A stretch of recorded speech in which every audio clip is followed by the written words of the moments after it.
नमस्कार दोस्तों, मैं डॉक्टर सुरेश परियार आप सभी का स्वागत करता हूं द बिग डैडी शो में एपिसोड 2।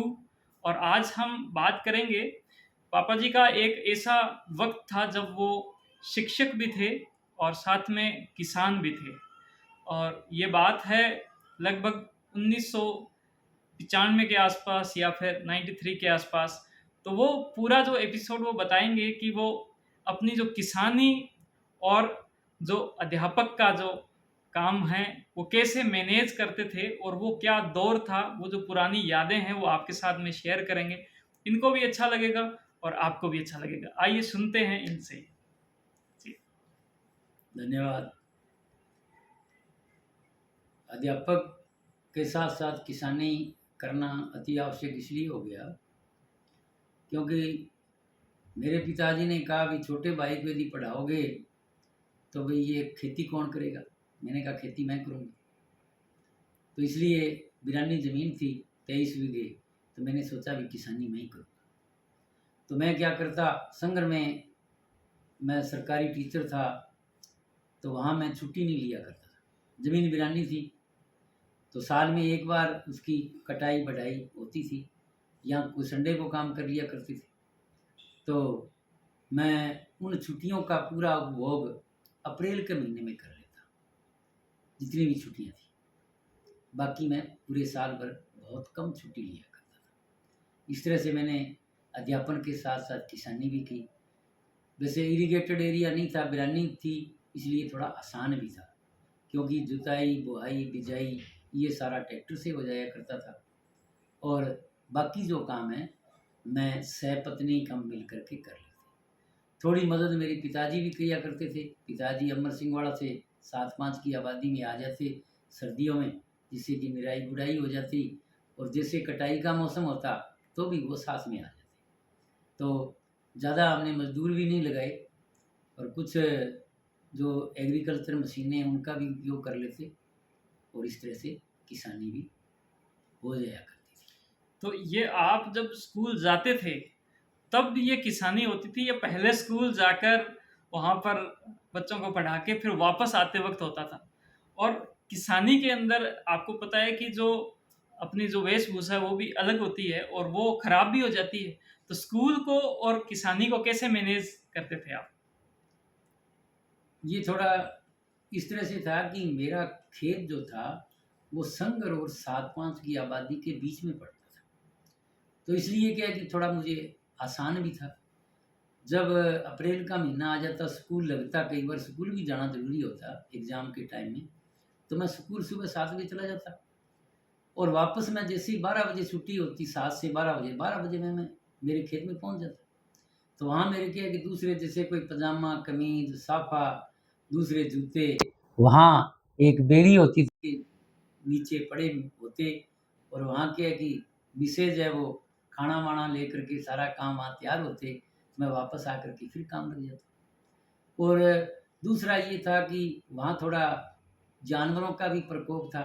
जैसे मान लो कि भी हिरन है, या जैसे नीलगाय, तो उसकी रखवाली के लिए भी क्या करता, मैं सुबह जाता और सर्दियों में पैदल जाता खेत में से, और वापस जैसे 4:30 बजे आता, तो वहाँ मैं रुक जाता खेत में।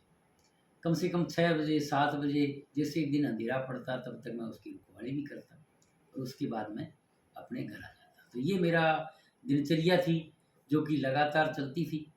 और उस ज़माने में ऊँटों से बुआई बिजाई होती थी, तो मेरे पिताजी भी ऊँटों से बिजाई करते थे। एक बार उनका घुटना जवाब दे गया, बोले मेरा इतना दर्द हो गया घुटने में कि मैं अब बिजाई कर नहीं सकता। तो मैंने कहा चलो मैं कर लेता हूँ। तो वो मुझे एक मौका मिला तो चने बीजने का। तो जैसे ही मैंने वो स्टार्ट किया, कुछ तो थोड़ी प्रॉब्लम आई 1-2 बारी अढ़ाई में, तो उसके बाद मैं ऊँट से बिजाई करना भी सीख गया, और वो भी मैं अनवरत फिर जारी रखा। बहुत ही शानदार बात बताई। बस इसमें एक बात रहेगी कि उस वक्त मैं कहाँ था? कि मैं जब वहाँ पर मुझे आप कहाँ रखते थे, मैं वहाँ था या कहाँ था? उस टाइम में 3-4 साल तक पिताजी के पास अमर सिंह वाड़ा ही था। जैसे इसका जन्म हुआ 1990 में, 1 वर्ष तो मेरे साथ रहा, लेकिन उसके बाद ये कम से कम 4-5 वर्ष तक पिताजी के पास अमर सिंह वाड़ा में रहा। क्योंकि उसके बाद अंजनी का जन्म हो गया, तो यहाँ खेती-बाड़ी करना, सारा कुछ अकेले में करना और डिग्गी से पानी लेके आना, ये सारा काम एकल महिला की बस की बात नहीं थी।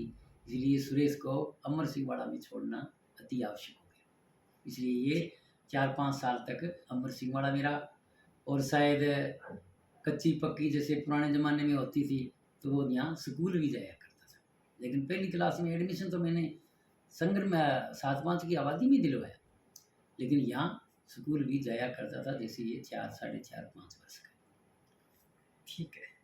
तो बहुत ही जो पुरानी जो यादें हैं, वो इस एपिसोड के माध्यम से आपकी भी ताज़ा हुई है और जो हमारे साथ में जो जुड़े हुए हैं, हमारे जो सारे जो परिवारजन हैं, उनको भी बड़ा अच्छा होगा।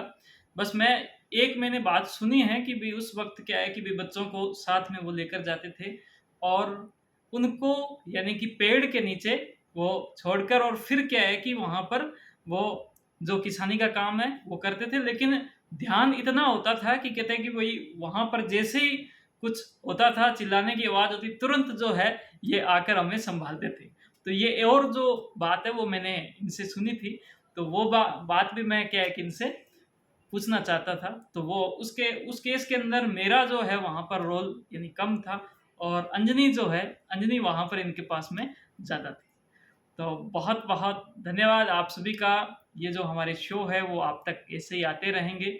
आप कुछ पूछना चाहते हो तो उसको भी आप हम तक भेज सकते हो, कमेंट कर सकते हो। हमसे जुड़े रहें। बहुत ही जल्द जो है हम इनका जो रिटायरमेंट का सेलिब्रेशन है वो भी करने जा रहे हैं और आप सभी उसके अंदर इनवाइटेड हो। आप सभी भी उसके अंदर आएँ, अपना जो योगदान है वो दें इस उत्सव में। बहुत-बहुत धन्यवाद। Thank you. जय हिंद, जय भारत। धन्यवाद।